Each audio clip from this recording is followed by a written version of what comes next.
promise me you will come back. What if I can't? Well, darling, there are a lot of other men who'd like to get up in this cooch right here.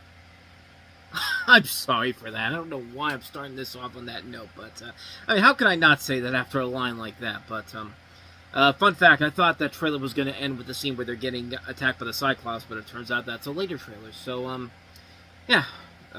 So sorry about the way this is opening up here. But anyway, welcome to Talking About the Movies, a show where I take a look at the biggest new releases of the weekend. And, you know, there's no other big new release this weekend than the latest from Christopher Nolan, his big follow-up after his Oscar-winning Best Picture winner, Oppenheimer. And, you know, there has been sort of a little bit of a controversy that happens that after your first movie comes, after you win your Oscar for your big movie, for Best Picture, your follow-up film doesn't usually turn out to be the biggest success overall. We've seen some directors who've had films that were well received by critics, but were either not well received by critics or just not big box office hits overall. And a couple of exceptions. Most recently, Bong Joon-ho, who did Parasite, won the Oscar for that for Best Picture, and then he did Mickey 17, which was a good movie, but not the big hit that Warner Brothers was hoping for. Who's another one? I had the name for a second, but I just had the name in my head. Hold on one second. Moonlight, the director of that, Barry Jenkins, he had If Beale Street Could Talk, which was a great movie, but didn't do as well as Moonlight did at the box office overall. So that's another one that you can fall into that category. What's another one? What did the director of Spotlight do after he directed that movie? He did Timmy Failure, Mistakes Were Made, which wasn't a bad movie, and didn't really get a box office because it was a Disney Plus exclusive, so I guess you can't really count that one out. But there have been some directors who have made movies after they won the Best Picture that didn't turn out to have the same kind of success afterwards.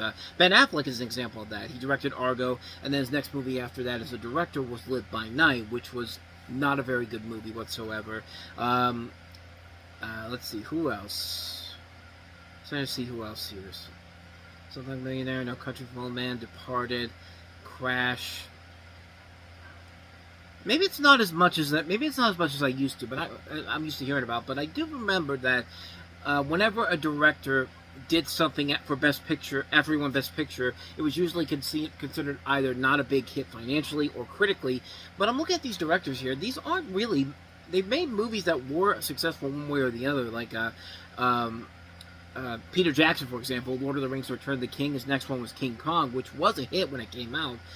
Clint Eastwood, $1 Million Baby. He did, what did he do after that? He did Flags of Our Fathers and Letters to Iwo Jima. Those were really good movies. Martin Scorsese's The Departed. He directed, I'm sorry I'm doing the thing here, but I'm trying to figure this off the cuff here without having to look directly at the computer. Shutter Island. Shutter Island was a really good movie, both critically and financially, and probably could have been a Best Picture contender in 2009 had they not pushed the date back. But yeah, I mean, not really. I mean, it's not really something that's been happening as of late, but every once in a while you get those directors that make a movie that gets the Best Picture win, and then their follow-up movie just isn't the same success overall. So there was a lot riding on this particular film, not just for that, but also the fact that you're covering one of the greatest stories of all time in Homer's Odyssey. Not the Homer from The Simpsons. We'll touch on that a little bit later on, but let's see if Christopher Nolan can do the trick here. Can he make that movie that's just as good as Oppenheimer? Let's take a look at The Odyssey. And as I mentioned, this is an adaptation of Homer's ancient Greek epic, The Odyssey, in which you have Matt Damon starring as Odysseus, the Greek king of Ithaca.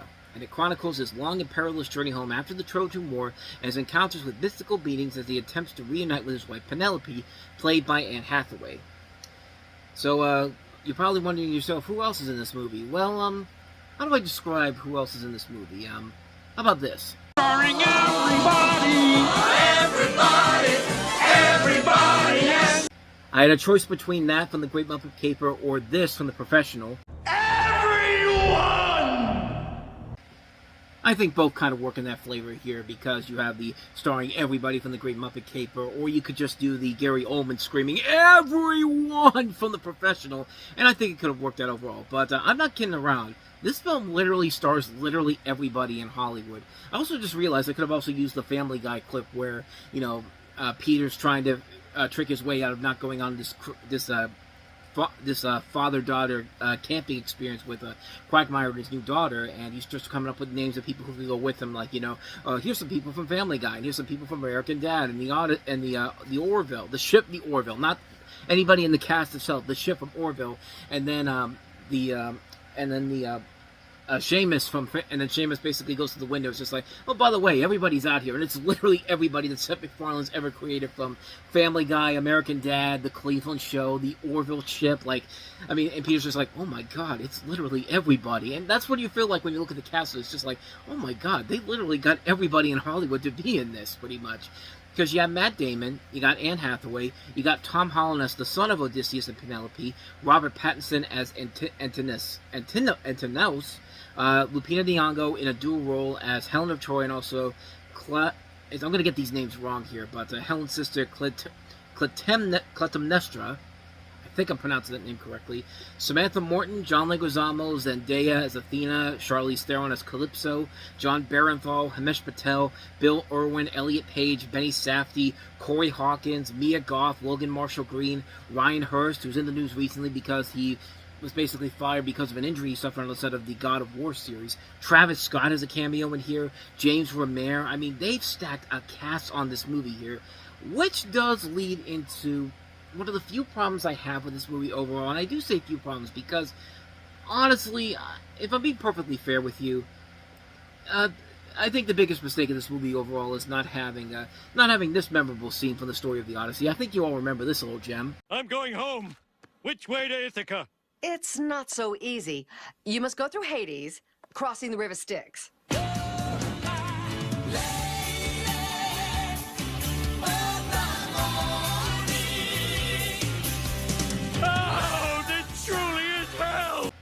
I'm just cramming in as many clips as I can for this particular one because there's so much material that can be used in this review here. But no, I'm kidding around here. I literally did a thing. I literally did the thing early on when the movie was just coming out. Where it was just like, there's no clips. There's nothing that was from the Simpsons Odyssey episode. 0 out of 10. I'm just kidding. But okay, I'll be real with you people. This movie was pretty damn awesome. I mean, this movie is about as good as you can get from Christopher Nolan. And it just shows that Christopher Nolan, if you let the guy cook, he is going to deliver a quality movie.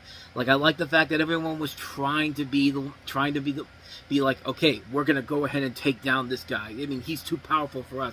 Let's just start a fake war about the fact that, you can't have people of these different races playing these different characters. You have people losing their minds over Elliot Page, Lupita Nyong'o, who else was there? Charlize Theron.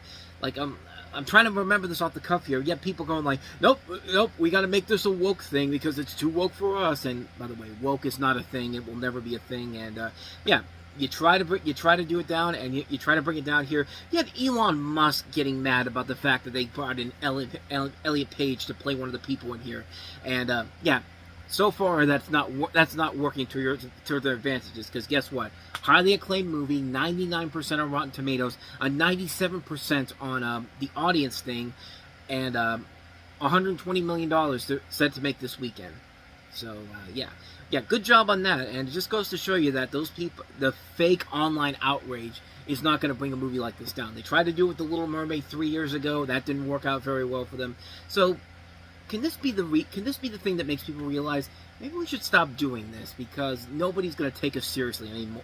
Because they weren't taking you seriously beforehand. And if you can't bring down Christopher Nolan, then you have failed in whatever it is you were trying to do here. But I mean, it's obvious that this movie was going to be seen by people. I mean, Universal did a spectacular job getting the message of the movie out there, the hype of the movie out there. I mean, a year in advance, they were already selling tickets for the 70mm IMAX presentations of this.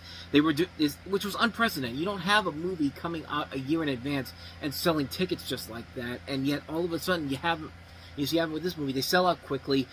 People were ready to go see this movie no matter what. People were ready for this film, and I think a lot of us can agree that we were not disappointed by it. This is a really good movie, a really well-made film, and it works all around. It's a film that I thought worked very well, and all those fears I was worried about going into it kind of were faded away once I actually saw the finished product.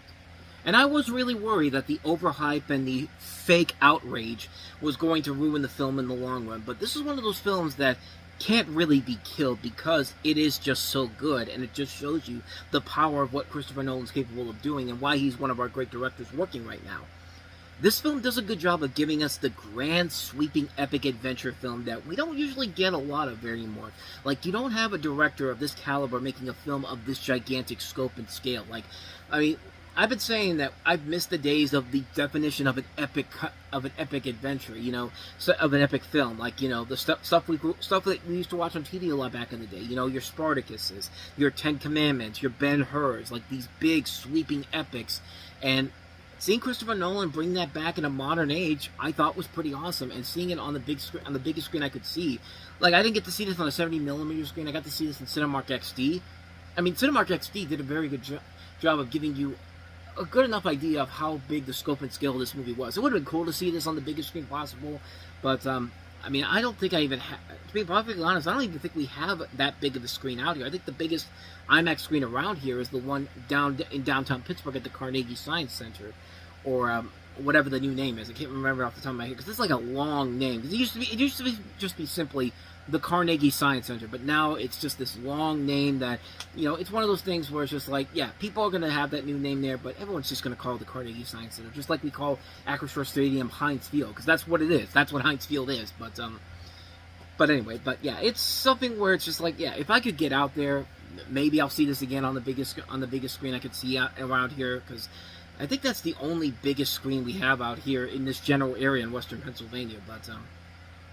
But yeah, like I said, it's great to see a visual spectacle of this level on the same levels as something like what we had. But you know, this is a modern day rendition of something as big as Ben-Hur, Spartacus, and the Ten Commandments. And I think that's something that, you know, you got to give Christopher Nolan a lot of credit for trying to for capturing that and more.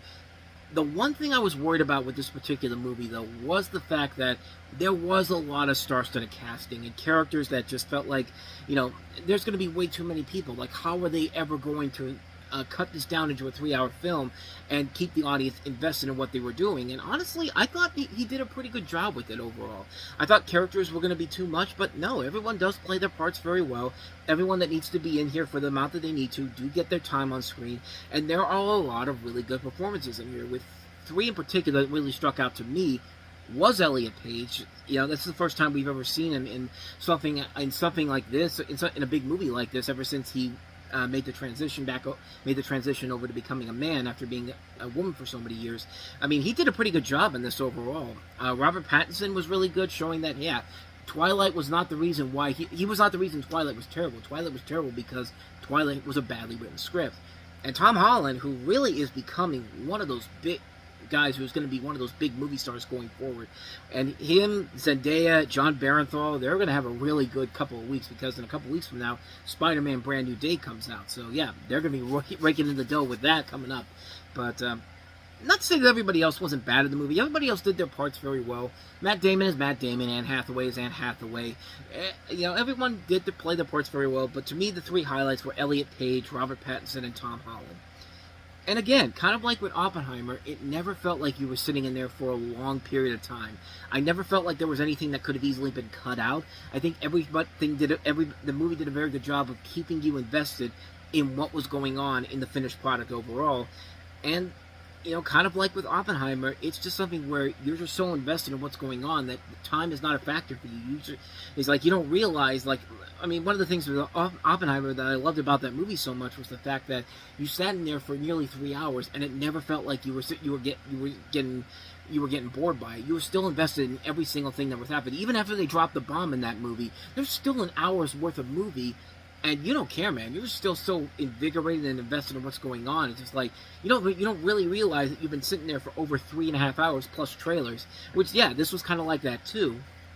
But I'm trying to think of what else I could say about this. For a movie that obviously uses a lot of CG in this, it does a good job of making it look like they did use a lot of practical effects. Like when you see the Cyclops, you don't really know for certain if it's CG or if there is also a little bit of practical effects used in there, which I think they said they did kind of use a little bit of it, not by much, but yeah, it was definitely something where it's just kind of like, man, I can't tell if this is actually CG or not, but that thing looked pretty good. And yeah, there's a lot of great visual scenes in this overall. I mean, the music overall is great. Ludwig Göransson is one of our great composers. The cinematography is top-notch overall. This movie definitely delivered on everything they were selling and then some. This is a movie that, like I said, is something that you cannot overhype or oversell as something that will more than likely be considered a bad film in the long run here. This is a really good movie and showing that Christopher Nolan is a force to be reckoned with. I mean, this is definitely another one of his highlight films. It's one of the highlights of the year. It is definitely one of the year's best movies. If you have not seen The Odyssey, go see The Odyssey. You are missing out on one of the best films of the year. Best Picture winner? I would say right now, probably not, because I'd probably say right now, I think the best film I would probably say would win would be Project Hail Mary, but we still got 6 more months of movies, and sure, there's going to be some Oscar bait material coming up here that's going to try to bring these movies down in particular, but nevertheless, The Odyssey is still a really good movie, man. It's a film that you can definitely tell Christopher Nolan took a lot of inspiration from some of the classic epics of all time, and even some more maybe modern-day epics, stuff like Akira Kurosawa stuff. Like, he says one of the big inspirations for this was Ran, which is a classic Akira Kurosawa movie. And you can even see a little bit of Ray Harryhausen, too. Like, that was also one of the inspirations he took from this. But, yeah, it's a really good movie. It's an engaging film. It keeps you invested all the way through. It doesn't disappoint by any means necessary. I think it's a really good movie. Yeah, nevertheless, The Odyssey... Why do I keep saying nevertheless now? It's just like... Overall, The Odyssey is great. It's a great film. Thumbs up, multiple thumbs up all across the board. Christopher Nolan, you did it again, my friend. Now you can rest for a little bit here. Like he did say, as I was getting ready to start recording just before, there was an article on Deadline saying that he might wait a couple of years to make his next movie, whatever movie that is. Which at this point, he can pretty much do whatever he wants to here. I mean, some say he should do a horror film. Why not? Do a horror film, man. I would love to see what a Christopher Nolan horror film could be like here. Throw in the chick from Obsession, and you got yourself a movie that could be really good if the script is good enough. But hey, whatever he does, I'll be there when it comes out. Because yeah, Christopher Nolan, one of our great directors, working right now. I mean, this movie shows that he has not lost a beat at all. Let him cook, and you get a great film like this. So there you go, The Odyssey. If you've seen it, let me know your thoughts down below. Ordinarily, I would have taken next week off because there was no big new releases, but I guess we're going to do another movie review next week for Aang, The Last Airbender, because it's coming out exclusively on Paramount+. You know, that movie was supposed to go to theaters before the new heads at Paramount took over, and, yeah, it's just, and then the leaks happened, and then Paramount basically just said, dump it! Who cares? Who cares, man? It's an animated project. Nobody cares about animation anymore. Yeah. Nobody cares about an animation award anymore. I could show you thousands of people that know how important animation is right now more than ever. But we will take a look at the new movie, which is Avatar Aang. I said Aang the Last Airbender. It's Avatar Aang the Last Airbender. Premieres next week, so we'll take a look at that. And if you want to see more of these videos, there we go. If you want to see more of these videos, hit the like button, subscribe button, notification button. Check out the last review I did for Moana and Evil Dead Burn, and also check out some of our previous reviews as well. And with all that said, I will see you guys next week. So until then, thanks for watching. I'll see you guys next time. Take care.